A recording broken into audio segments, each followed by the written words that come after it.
In the 3rd year of our marriage, Ruben forgot my birthday. I called him. Are you coming home tonight? No. I'm celebrating with my best buddy who just got into a relationship. I nudged the best buddy lying on top of me. He's celebrating with you over there. The man's Adam's apple bobbed as he leaned down to kiss me. Then let's give a round of applause for love. Chapter 1. I had Edward's pants halfway off when I suddenly got scared. My hand involuntarily retreated. Edward raised an eyebrow, looking down at me with deep eyes. What's the meaning of this? I felt a bit uneasy. After all, you're his best friend. This isn't right. We both knew who he referred to. Edward snorted. When you were all over me in the car. It didn't feel wrong. He glanced downward. Do you think this is appropriate now? Following his gaze, I glanced down at his waist, and my face turned red. It wasn't appropriate. I had been the one to seduce Edward. To leave halfway through was indeed rude. I thought for a moment. Should I call him? Ask if he's okay with the current situation? Edward deliberately moved his hips, a mischievous smile in his eyes. No, I pushed against his abs, trying to escape, but also reluctant. After all, it's my birthday today. What if he remembers and comes back to celebrate with me? It wouldn't be good if he caught us. Then go ahead and call. Edward said this but didn't get off me. My face was pressed against his chest, my features distorted under his weight. I groped for my phone, struggling. He watched without helping. I finally reached my phone and called Ruben. Hey, are you coming back tonight? I asked. It was quiet on his end, so the sound of the shower was clear. Ruben's voice was low. No, I'm busy tonight. What's keeping you? Ruben sounded a bit irritated, his tone indifferent. Edward, my best buddy. Remember him? I tensed up. Did he know? I looked up at the man on top of me. Edward was struggling to hold back. Sweat beaded on his forehead. His full weight not entirely on me, but the crucial parts were. My face flushed. Yeah, I remember. He finally got a girlfriend, and we're celebrating. What's she like? I asked. Very beautiful, very capable. Edward likes her a lot. The shower stopped, and I heard the door open. Ruben spoke faster. All right, gotta go. Edward's calling me. The celebration's starting. Edward watched my face as I hung up. So, is your husband coming back? I shook my head. No, he said you got a girlfriend and he's celebrating with you. Edward smiled. Good friend indeed. Even knows about my new girlfriend. I felt a bit down. Ruben and I had been separated for a while. He played around a lot outside. I couldn't control him, but he never mentioned divorce. I felt he still had feelings for me. It's my birthday today, no matter how bad he was. I thought he'd come back to celebrate. I even guessed he might be delaying to surprise me. Turns out, he really forgot. Seeing my distraction, Edward was displeased. Are we continuing? I nodded. Continue. You getting a girlfriend is a big deal. Let's give a round of applause for it. But, I paused for a moment and continued.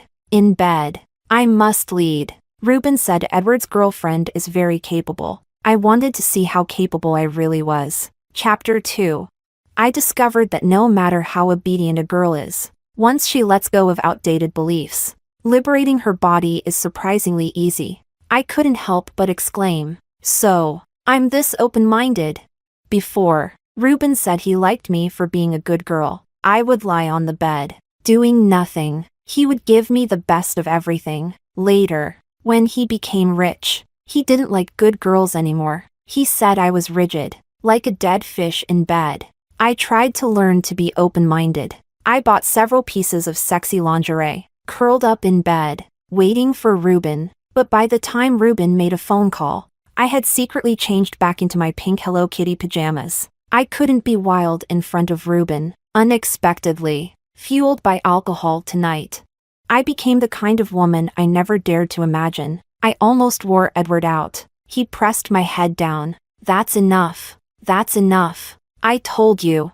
I'm in charge. You can't interfere. Amused, he released his hand, placing both hands behind his head. So skilled? Did Ruben teach you? Why do you care? Just enjoy it. He hissed softly. Baby, How long have you been hungry? Chapter 3. Ruben and I were college classmates. After graduation, we got married and made our relationship official. He came from a poor family but had ambition. I was beautiful and had a gentle, soft personality. Everyone said we were a match made in heaven. After graduation, we got married. We lived a harmonious life for a year. Then Ruben suddenly became wealthy overnight, and the circles he mingled in became increasingly chaotic. Initially, he liked obedient girls the most. Now he liked wild ones the most. So, he stopped coming home much. Yesterday, I made a whole table of dishes, waiting for him to come home. By 8 or 9 at night, I still couldn't reach him on the phone. I suddenly wanted to check out the bar Ruben often visited. His secretary said he found many girls there, sexy, wild, and unique. I put on the lace nightgown I hadn't dared to wear before, covered it tightly with a trench coat. I just wanted to check out the bar, not to do anything. I told the bartender, a watermelon juice, please. The bartender teased me. The children's play area is to the right. I was so angry. Even a stranger dared to mock me. I unbuttoned the top button of my coat, revealing my white neck and a bit of collarbone. Give me the strongest whiskey. The bartender laughed. First time here? It's on me. As I sipped my drink, a stunning man walked in through the door. The man had broad shoulders and long legs, wearing a casual suit, standing tall with an extraordinary aura. When he walked, his waist exerted force, each step resonating with my heart. Turns out, the bar didn't only have wild women, it also had wild men. I squinted with lustful eyes, even fantasized about taking him home tonight, until the man walked straight towards me. I then realized the man was Ruben's good buddy, Edward, sis-in-law. Drinking alone? Where's Lou? I don't know where he is. Edward nodded. They hung out in the same circles every day. How could he not know about Ruben's affairs? I have a business meeting with a client. His voice was low and pleasant. Okay. I continued sipping my drink. Edward went to the private room upstairs. Edward and Ruben were high school classmates and good friends. Later, Ruben and I attended the same university. Edward studied abroad. After returning, he helped Ruben get rich.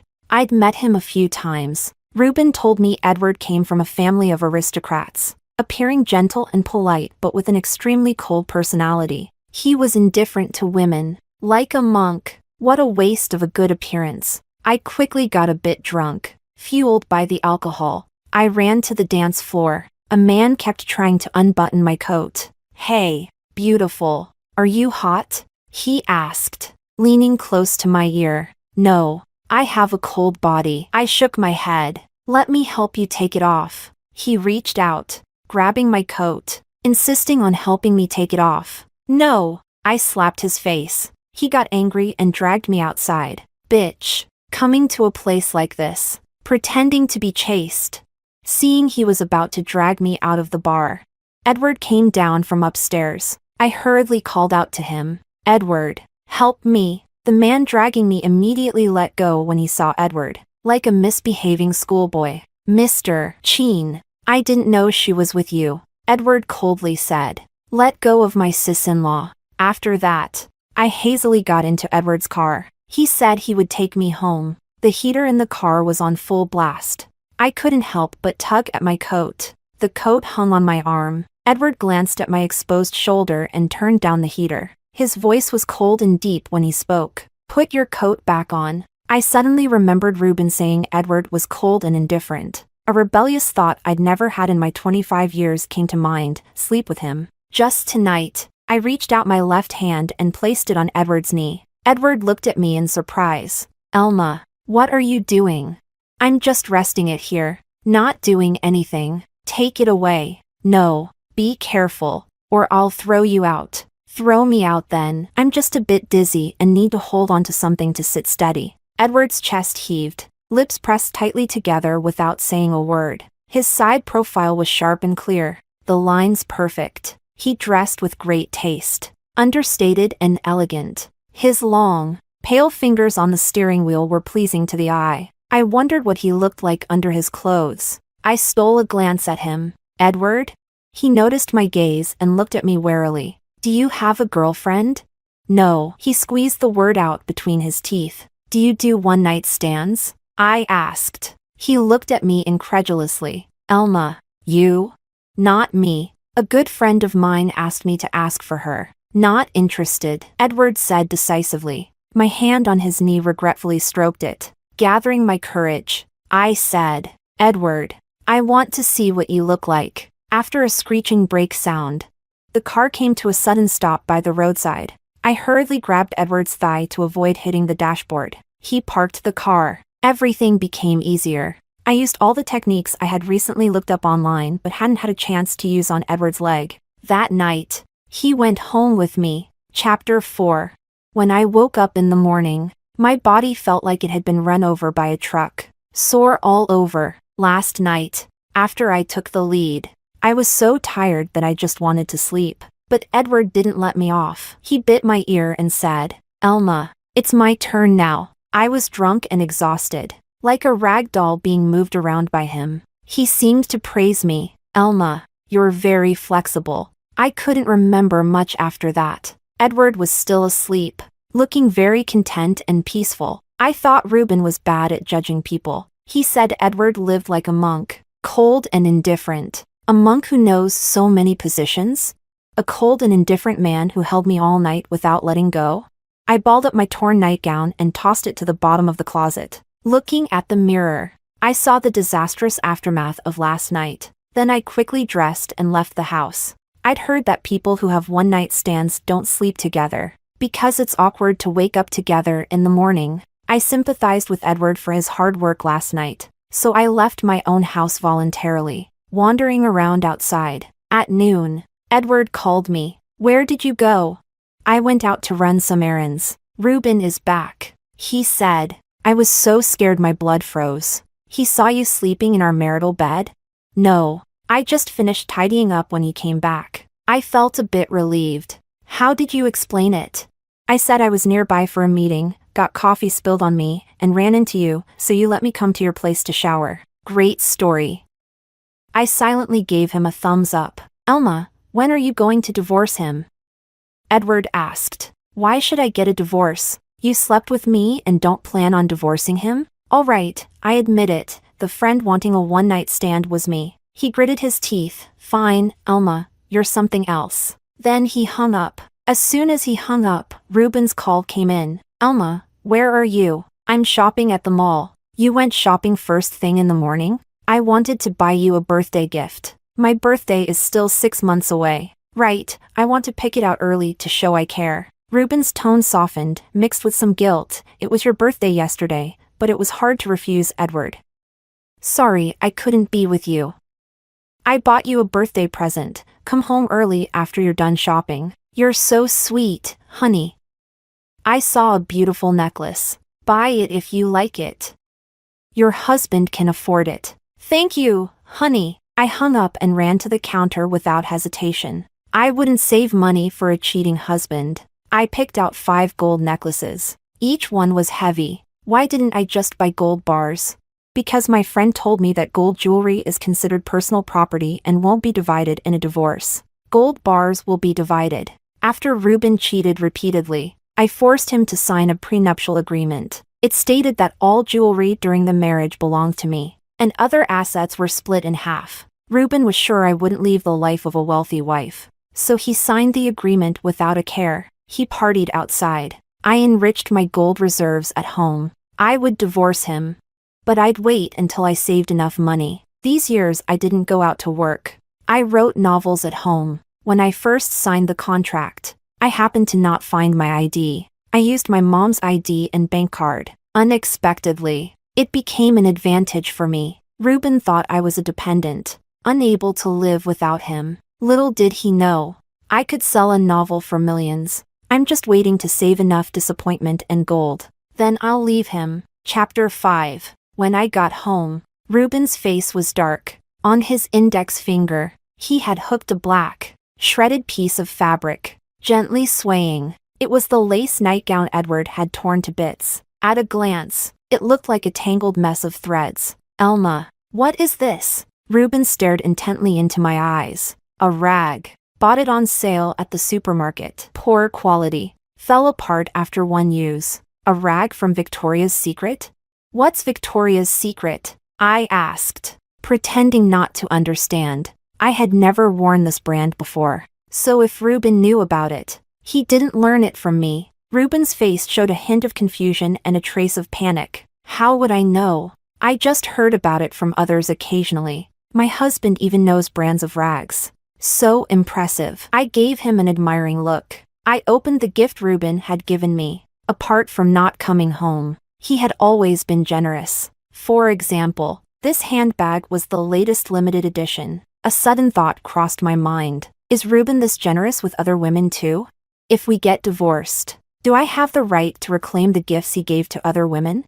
I need to call my lawyer when I have time and ask about it. Ruben slowly walked towards me. After being married for a few years, I understood that look instantly. He wanted to fulfill his marital duty. When he first started playing around outside, I would cry and make a fuss. I would make dozens to hundreds of calls every day to check on him and even secretly followed him. He became increasingly annoyed with me. When I sought his affection, he was also annoyed. He didn't want to be with me, but occasionally, he would come home. Maybe he was afraid I'd get lonely and seek comfort elsewhere. He was a master of time management. He knew my body well, and the timing was always just right. Like today, but I had a full meal last night, so I wasn't hungry at all, and I couldn't let him see the marks on my body. My period came early. Not convenient. I quickly came up with an excuse. Relief flashed in Ruben's eyes. Then let's just kiss for a while. He moved towards me again, just as his lips touched my face. His phone rang. Edward, what's up? Is it urgent? I'm spending some quality time with your sister-in-law. He laughed suggestively. Anyone could tell what he was doing from the way he spoke. A few words were said on the other end. Then he hung up. Ruben gave me a few perfunctory kisses. It was uncomfortable for both of us. You don't realize until you compare. But there is a huge difference between men. Once you've experienced the best, you don't want the inferior anymore. I needed to expedite this divorce. I realized that in just one night. My heart had turned wild. Ruben, I want to visit my parents back home, I said. For Ruben, I had left my hometown and married far away. Before, he was busy with his career and couldn't do without me. Later, he played around, and I stayed to monitor him, afraid to leave. So, I hadn't been back to my hometown in years. Ruben didn't think twice. Go ahead. It's been so long since you've been back. You can stay for a while. Okay, great. I want to buy some supplements for my mom. Ruben took out a card from his wallet. Buy something nice for your mother-in-law. Don't be stingy. Ruben left, humming a tune. If I went back home, he wouldn't have to worry about coming back to fulfill his marital duties. He could indulge in wild escapades with the girls outside. I was happy too. With this excuse, I didn't have to live as husband and wife with Ruben. I would also have enough time to gather evidence of his marital infidelity. I was very happy. I couldn't understand why I had clung to him so tightly before. Like a resentful woman, I picked up my phone, intending to call my lawyer to discuss property division. Edward sent me a message. Can your body handle it? Aren't you afraid of bursting? I was speechless. Chapter 6. I packed my bags and went to a hotel. The lawyer said that collecting enough evidence of Ruben's infidelity could help me get a more favorable division of property. If I had solid evidence proving that Ruben indeed gave expensive gifts to others, as his wife, I had the right to reclaim them. Wearing a mask, sunglasses, and a baseball cap, I started following Ruben. He took a seductive, glamorous girl into an apartment. I couldn't get in. He drove a luxury car in and out of high-end clubs. I couldn't get in. I didn't know anyone else. So after thinking for a long time, I could only call Edward. Edward answered the phone slowly. Divorced? Not yet. I laughed sheepishly. Why are you calling me if you're not divorced? Can't I call you if I'm not divorced? Edward was exasperated. What do you want? That night was an accident. If you don't get divorced, I won't have a second time with you. If you want me to get divorced, agree to one request. What? Come and pick me up. Wait there. 20 minutes later, Edward took me into the high-end club. It's chaotic in here. What are you doing here? You ignore me, but I want to see you. I lied through my teeth. That night was enough to soothe my 25 years of loneliness. I didn't have the guts to do it again. Edward's chin lifted slightly, and he spoke harshly. I don't want to see you. But the smile at the corner of his eyes betrayed him. Edward opened a private room and ordered a bottle of wine. He also ordered a glass of watermelon juice. The waiter said there was no watermelon juice. Edward threw a few bills on the table. If you don't have it, go buy it. The waiter left respectfully. Can I kiss you? I asked. No, he refused. Oh, I sat quietly, but he suddenly got angry, pulled me onto his lap. If I don't agree, you won't kiss me? Why are you so obedient today? I had called him out late at night. I should offer something in return. Otherwise, I wouldn't be able to call him out next time. Thinking of this, I gently kissed his lips. Just as I was about to pull away, Edward pressed me back, taking the lead. He deepened the kiss until his body heated up. I pushed him away. Not in a place like this. Then my place? I need to use the bathroom. So exciting? I said. I need to pee. Edward laughed angrily. There's one in the private room. I'm afraid it'll be awkward. I ignored his physical reaction and left the room. I peeked into each room, trying to find where Ruben was cheating. Finally, my efforts paid off. I saw Ruben and a young girl making out. I took a few photos, but suddenly a hand appeared on my phone screen. Edward looked at me with a dark expression, saying you wanted to see me. Turns out you were looking for him. Elma, you really enjoy using me, don't you? No. He's that good? Do you know how many women he's played with? What kind of hopeless romantic are you to hold on to such scum? Can you keep your voice down? I pleaded with him. No. Edward's eyes were even angrier, his voice louder. You're his wife. Why are you sneaking around to find him? Elma, where's your dignity? My eyes immediately welled up. If he had scolded me like this a month ago, I wouldn't have felt so wronged. But now that I'd woken up, he came to scold me. I wouldn't accept it. Edward kicked open the private room door, shouting at the couple inside, Ruben, your wife is here. Ruben pushed the girl away, hurriedly putting on his clothes. But he had seen the world. By the time he came out, his eyes had regained their calm. He looked at me with disgust. Elma, you said you were going to visit your parents. Turns out you were spying on me?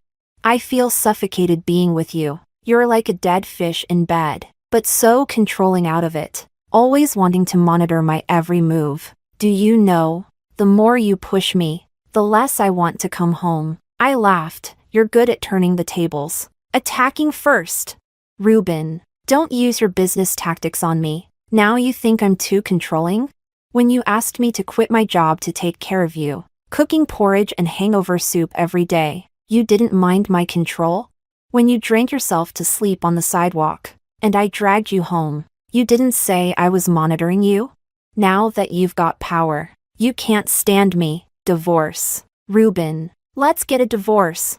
Chapter 7. In front of Edward. I mentioned divorce. Ruben felt humiliated and agreed on the spot. Fine. Let's divorce. Let's see how you live without me. He thought I was just throwing a tantrum. After all, this wasn't the first time I had mentioned divorce. It wasn't until I brought a lawyer to his office, listed our assets, and presented evidence of his infidelity, that he finally panicked. Elma, I didn't mean to divorce you. Let's calm down. I am very calm. We split the marital assets 50-50. If you sign the papers immediately, I won't pursue the gifts you gave to other women, mainly because it was too much trouble. My mom said she found a small villa for me in our hometown, just waiting for me to finalize the assets to pay the down payment. My mom also said they built a university town in our hometown, full of young, handsome male students. I was eager to go back and take a look. I will not agree to the divorce, Ruben said. The smile on my face faded. Then I'll have to sue for divorce. It's time-consuming and costly, and it won't be good for your reputation. I said I'm not divorcing. What successful man doesn't play around? Didn't we get through the first few years like this? I give you money. You turn a blind eye. Be the rich wife. and live a life many people envy. But if I divorce and get the assets, I can still live that life. Elma, I don't believe you don't love me anymore, and I don't believe you can bear to leave me. Just give up on this. It seemed amicable divorce was hopeless. That afternoon, I went to court and filed for a lawsuit. As a result, Ruben, who used to avoid coming home, now came home early every day after work. He bought me flowers and thoughtfully gave me gifts. Each time, I calculated in my mind how much of our shared assets he was wasting on these superficial things. He even wanted to resume marital relations. But whenever he touched me, I felt annoyed. Finally, I placed a kitchen knife under my pillow. When he approached, I raised it. He stood at the door, pouring out his heart. Elma, you have to believe me. I only love you, and you'll be my only wife in this lifetime. What I do outside is just for fun, all for work. I never intended to divorce you, and I resolutely refuse to. Elma, from now on, I'll come home right after work and won't go out looking for women. Can we live a good life together? I refused. No. If you try sneaking in at night again, I'll cut you with this knife. Ruben pulled his head back in fright. During the day, I was lying on the sofa petting the cat. Edward sent me a message. Divorced yet? Not yet. But soon. All right. Let me know when it's done, and I'll move in. I was speechless. But honestly, that night was truly satisfying. I often reminisced about it. Edward was a high-quality man. Before going back to my hometown, I planned to meet with him again, with him as my benchmark. I wondered if the average male students could satisfy me. Thinking about this, I couldn't help but smile. Elma, what are you smiling about? So happy? Ruben suddenly asked. I had clearly hired a maid to cook, but he said it affected our marital bond and sent her away, putting on an apron himself to cook. At that moment, he stood there with an apron on, holding a ladle, looking at me affectionately. I quickly deleted the chat history. Not divorced yet. I couldn't leave any evidence. I ignored him and went to the bathroom to shower. When I came out, I saw Ruben holding my phone. My heart tightened. Had I deleted everything? I shouldn't have taken any explicit photos with Edward, but the way Ruben looked at me was strange, making my heart pound. Ruben spoke with difficulty. Elma, why do you have so many? I held my breath. Did he find out? How should I explain? Ruben then weirdly smiled. Why do you have so many porn pictures? Damn. Scared me to death. I snatched the phone. Didn't you say I was like a dead fish in bed? Learning some advanced techniques from abroad. Ruben's eyes lit up. Elma, you still care about my feelings, right? If you had this realization earlier, I wouldn't have strayed. What man doesn't like a fling? After tasting wildness outside, I can settle down at home. Elma, after dinner, let me test your learning progress. He had a mischievous smile. In my younger years, I might have indulged. Now, it just disgusted me. I waved my hand. No, this is for after the divorce. Nothing to do with you. Ruben's face turned dark immediately. Chapter 8. That day, I was in the bedroom writing. My latest novel was doing very well, and the editor said it had a good chance of being adapted into a TV series. If that happened, it wouldn't just be tens or hundreds of thousands of small money anymore. I was writing about the night when the male and female leads first confirmed their feelings for each other. Their ambiguous pull and push. In the past, when I wrote scenes like this, I would think about my romance with Ruben, but now, thinking about him made me want to vomit. So I thought about Edward instead. But that night, we were completely uninhibited. Nothing like the innocence of young love. I wondered what Edward's first love was like. He was so handsome, came from a wealthy family. Was he nervous during his first kiss? Did he develop all these skills back then? I was lost in my thoughts. Ruben came knocking on the door. I frowned and ignored him. Ruben said, Elma, open the door. Edward is here. Edward? The Edward who was just in my mind. Unclothed? Among Ruben's friends, there seemed to be only one named Edward. I closed my laptop and opened the door. Sure enough, it was the Edward the first was thinking of. Ruben scolded me. Why are you coming out to greet guests dressed like this? I lowered my eyes. Today I was wearing a pink Hello Kitty outfit. Without any underwear. I can wear whatever I want. It's none of your business. I said irritably. All right. All right. You don't need to deliberately provoke me. I won't fall for it. Ruben smiled ingratiatingly. I asked Edward to come and talk to you. Edward has witnessed our relationship over the years and knows how hard it has been for us to get to this point. Listen to his advice and stop thinking about divorce. Ruben wanted Edward to persuade me not to divorce? Ruben really had no judgment in people. Now, besides me, Edward was the one who most wanted me to get divorced so he could move in. But it was understandable. It was said that Ruben and Edward originally had an average relationship in high school. Later, some thugs bullied Edward, and Ruben stood up for him. This moved Edward, who had been indifferent since childhood. Since then, he always included Ruben in anything good, including helping Ruben start a business and make money after graduation. That night, when I had a fight with Ruben, Edward happened to see it. Ruben didn't want to escalate the situation. The most suitable mediator was Edward. I glanced at Edward. Come in. I want to see how you persuade me. Ruben also wanted to come in, but I blocked him. All right. All right. I won't go in. I'll make lunch for you. Come out and eat when you're done talking. Chapter 9. As soon as the door closed, Edward hugged me. His voice was full of resentment. Why aren't you divorced yet? Waiting for the court ruling. That's too slow. I can't wait. He held me in his arms for a long time, then asked hoarsely, You're not wearing anything? Why would I wear anything at home? What if he saw? He's seen it for years. That's still not okay. He'll be your ex-husband soon. You need to avoid suspicion. Then I'll put something on now. He grabbed my hand. You just know how to annoy me. I smiled triumphantly. He asked you to come. And you came? You blocked me. I couldn't contact you. I'm in a critical period of the divorce. Don't want to cause trouble. I understand. So I'm here for you now. He held me and kissed me for a long time, then familiarly pressed me onto the bed. Want to?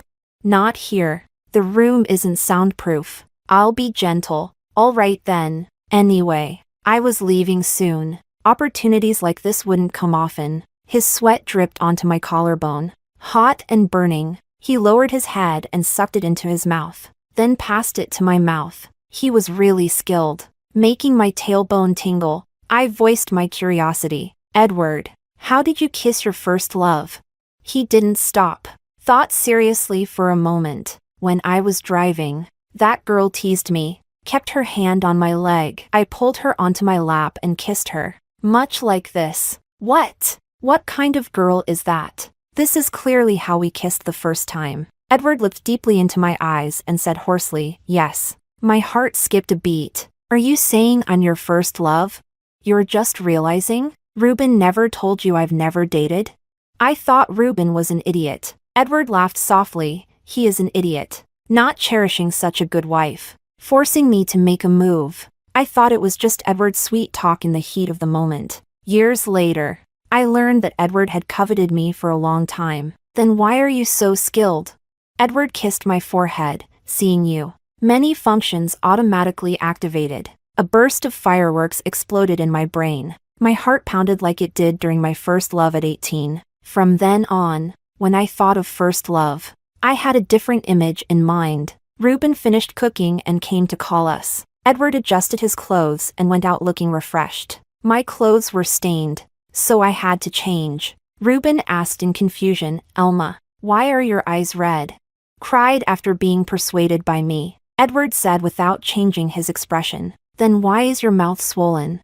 She wanted to cry but felt embarrassed, so she bit her lip. Edward added, Elma, do you also think the divorce was impulsive? Ruben asked with relief. I hate myself for not being impulsive 2 years ago. I said irritably. Ruben's face froze. Edward explained, psychological counseling can't solve the problem in 1 or 2 sessions. I'll talk to her more often. Ruben gratefully patted his shoulder. Thanks. Brother, stay for lunch. Edward waved his hand, not this time. Maybe next. Before leaving, he sternly admonished me, Elma, think carefully about what I said. I rolled my eyes at him. Ruben echoed, yes. Elma, think carefully. I rolled my eyes again. Ruben made crayfish. He peeled the tails, clean and neat, and placed them on a plate. When we were dating in school, I liked eating crayfish but hated peeling them. Ruben always peeled them and pushed them to me. I thought, if he could peel crayfish for me for a lifetime, that would be great. After we got married, he got busy with his career, and the peeling fell on me. I peeled them and put them on his plate, and he didn't even say thank you. Elma, I made your favorite crayfish, Ruben said, looking pleased with himself. I picked up the plate and dumped it into the trash. As I got older, I stopped liking them. Ruben stood there, at a loss. Chapter 10. The court finally ruled in my favor. According to my demands, when I left the city, Ruben cried like an idiot. Elma, I regret it. I really regret it. I can't live without you. I never thought of divorcing you. Elma, I've been a jerk all these years. Give me another chance. Let me court you again. I'll make it up to you twice over. I waved him off and boarded the high-speed train back to my hometown. I bought the villa my mom had her eye on, got myself a golden retriever.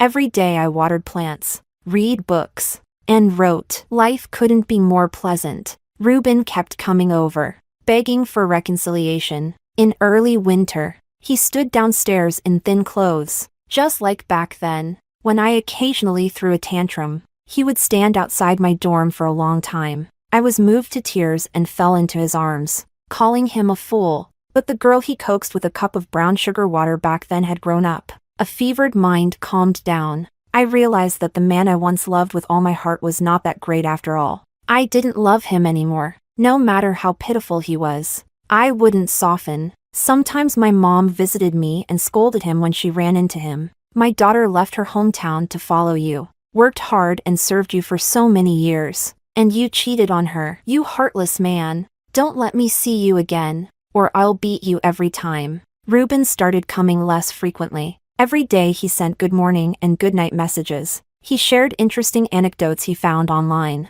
His attitude was humble, just like I used to be all those years. Back then, whenever I found something interesting, my first thought was to share it with him. At first, he would call me silly. Then he stopped replying. Later, he scolded me, if you're bored, go shopping. Do you think I'm as free as you?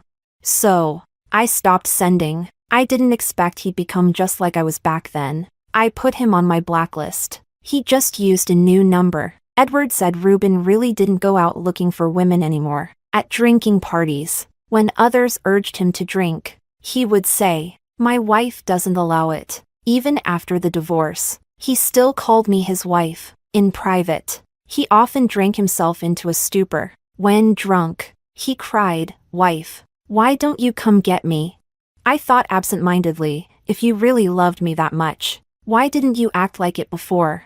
Edward, seeing me like this, got annoyed. He bumped into me and asked, "Do you regret the divorce?" Elma? If you dare think about him again, try me. Edward kept visiting me. Each time, he coaxed me into bed. I said I wanted to find young men, didn't like old men. He said young men were no good. They still needed training. Even if trained, someone else might snatch them away. I thought he had a point. Why plant trees for others to enjoy? So, I settled into enjoying Edward. When he visited, he ran into my mom a few times. My mom said she'd never seen such a handsome man. His car parked in the yard was also handsome. I said, "Mom, you have good taste." My mom proudly replied, "Of course. I always thought Ruben wasn't lucky. Is this one lucky?" Whether he is or not depends on whether my daughter is willing to give him her luck. Edward was tactful. Afterward, every time he came, he visited my parents. His handsome car was filled with handsome gifts. The respect and honor my mom never experienced from the previous son-in-law, she found in Edward. Later, my mom proactively brought me my household registration book. In case you need it someday. One day, Edward found the household registration book while searching the drawer for condoms. He stopped what he was doing and immediately wanted to drag me to register our marriage. "Next time, bring your household registration book too." He raised an eyebrow, smiling lightly, "Since the day you divorced, my household registration book has been in my car." And so, we hastily registered our marriage, having experienced a failed marriage once. I made 3 rules with Edward. First, I won't move with you. If you want a marital life, you have to come to me. Second, if you cheat, we divorce immediately. Third, I don't want kids yet. You can't force me. Edward agreed to all, saying, first, I like coming to your place, feeling the family atmosphere, so you don't need to move. Second, if I cheat, I'll leave with nothing. Third, I don't want a kid either, to disrupt the happiness I finally found. Chapter 11. On New Year's Eve, Edward and I went to my parents' house to celebrate. Since graduation, this was the first time I spent New Year's with my own parents. Ruben used to say that in his hometown, it was customary for the daughter-in-law to celebrate New Year's at her in-laws' house. Otherwise, it was considered a curse on her own parents. I believed his nonsense. Every year, I would carry big bags and small parcels to his house, neglecting my own parents. Edward was different. His mother passed away early, and he had a distant relationship with his father, so he liked coming to my house for New Year's. At the dinner table, my mom was so moved that she cried. I realized that my foolish romanticism had hurt not just me, but also my loving parents. After dinner, we went outside to set off fireworks. I was laughing so hard I lost track of time, and suddenly noticed someone standing outside the gate. It was Ruben. He had texted me the day before, saying he wanted to spend New Year's with me. I didn't reply. He said he would come to find me. I said, "Don't come." I didn't expect him to actually come. Ruben's puzzled eyes looked at me, then at Edward. He spoke in a dark tone. "Edward, why are you at my wife's house?" Edward chuckled. "Calling her your wife is inappropriate, isn't it? You're divorced, right?" "Alma is my wife." Ruben's eyes turned red. "Edward, explain yourself." Edward naturally put his arm around me. "Alma and I are married. I advise you not to go around saying Alma is your wife anymore. She is now my wife. Edward's wife." "Edward, I considered you a brother. And you dare." Ruben, enraged, threw a punch. Edward protected me, blocking the punch with his elbow. Then he kicked Ruben to the ground. Ruben, weakened by his recent drinking, had no strength to fight back. Edward's fist mercilessly landed on Ruben's face. "I've wanted to beat you up for a long time, and here you are, delivering yourself." Ruben, beaten black and blue, cried out, "Edward, we're through."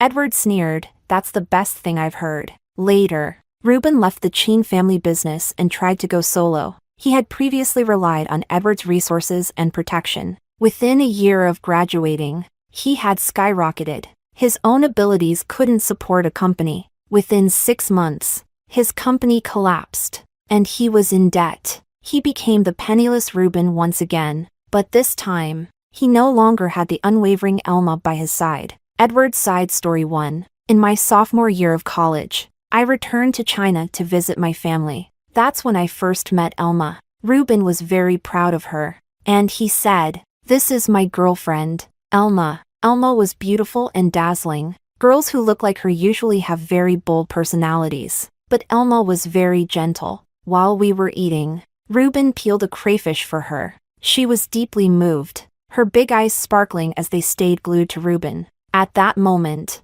I thought, how could a girl be so easily satisfied?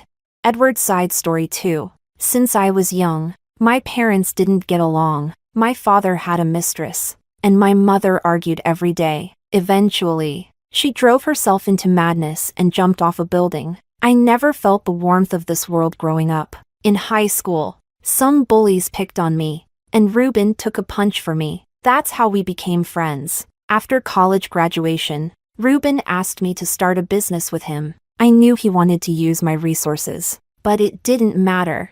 I let him. He brought Alma along. He said Alma gave up her future in her hometown for him. Back then, Alma's gentle eyes were filled with a steadfast light and expectations for the future. I admired her courage a lot. Edward's side story 3. Later, I got to see Alma more often. At the drinking table, Ruben was never afraid of getting drunk, because he knew his wife would come to pick him up. She would stay by his side all night, taking care of him. Everyone else had drivers to take them home. Ruben didn't have a driver, but he wasn't worried. He would sit by the roadside, no matter how late or remote, and Elma would always find him. I sat in my comfortable car, watching Elma hail a taxi with him propped up. I felt envious. To be loved unconditionally. Ruben was truly fortunate. Edward's side story 4. Ruben's abilities were lacking. He had ambition and drive, but to make a name in the business world,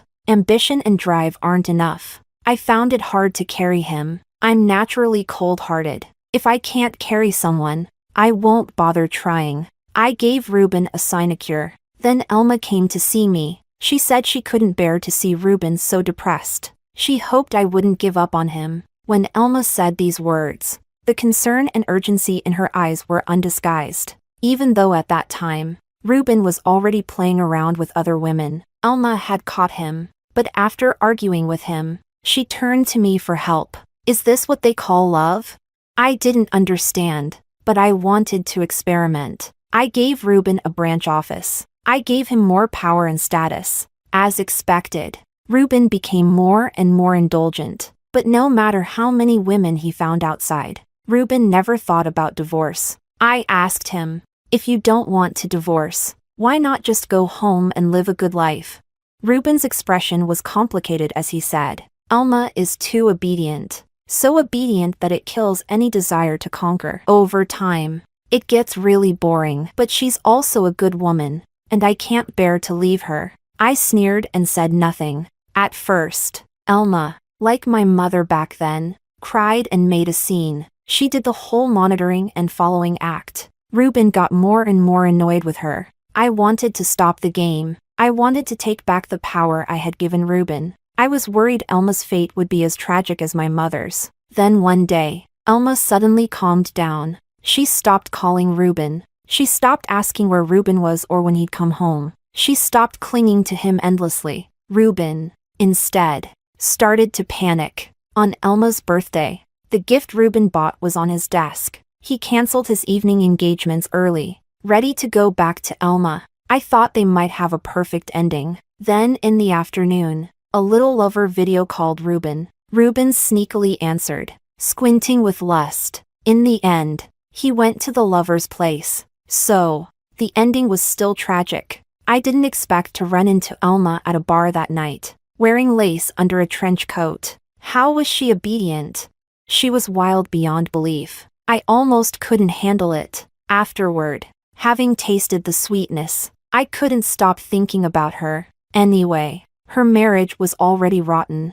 I'd marry her, whether she's wild or obedient. I like her both ways. Edward's side story 5. Elma made 3 rules with me. I gladly accepted. I liked the harmonious atmosphere at her home and went there whenever I had time. I didn't want Elma to go back to the city where Ruben was. I would mind. I would get jealous. If it weren't for her, I wouldn't have considered marriage at all. She enchanted me completely. How could I think of cheating?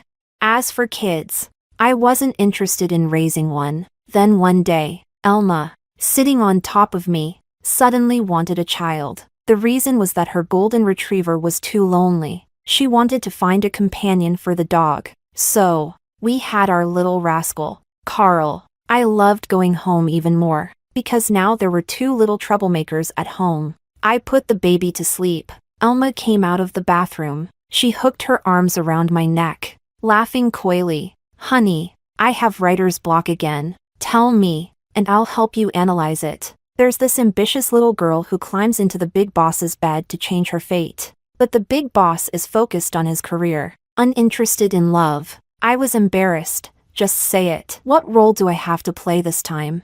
Honey, tonight you play the big boss. No matter how I tease you, you remain unmoved, calm and composed, with no desires. I sighed, holding my head. Elma, you really know how to challenge me. You know that as soon as I see you. No, you must act well. Elma put her hands on her hips, looking both fierce and adorable. All right. I gave in, but the second half is my turn.